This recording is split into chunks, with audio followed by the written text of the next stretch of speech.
લાઇસન્સમાં તમને માન લો કે તમે પરીક્ષા આપવા ગયા આઈઆઈટીઆઈમાં લર્નિંગ માટે, અને જો એમાં તમે ફેલ થો તો ત્યારે તમારે રીટેસ્ટ ફી કેવી રીતે ભરવી તે આપણે જોઈશું સ્ટેપ બાય સ્ટેપ.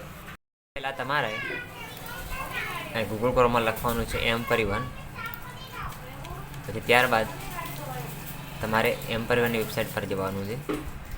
આ ડ્રાઇવિંગ અને લર્નર લાઇસન્સ પર ક્લિક કરવાનું. ત્યારબાદ તમારે તમારું રાજ્ય પસંદ કરવાનું છે. અહીંયાથી સિલેક્ટ સ્ટેટ, જે બી રાજ્ય હોય તે પસંદ કરી લો. ત્યારબાદ ફરી તમને પોપઅપ દેખાશે અને ક્લોઝ કરી દો. પછી ત્યારબાદ તમારે જવાનું છે ફીસ પેમેન્ટ. પછી તમારે લર્નિંગ લાઇસન્સને રીટેસ્ટ, એટલે કે એકવાર ફેલ થાય ફરી એ જ એક્ઝામને આપવા માટે લર્નિંગ લાઇસન્સ માટે જે ફીસ ભરવાની છે એને રીટેસ્ટ ફીસ કહેવાય છે. તેના માટે તમારે ઈ પેમેન્ટ પર ક્લિક કરવાનું રહેશે. પછી ત્યારબાદ જવાનું રહેશે રીટેસ્ટ ફી.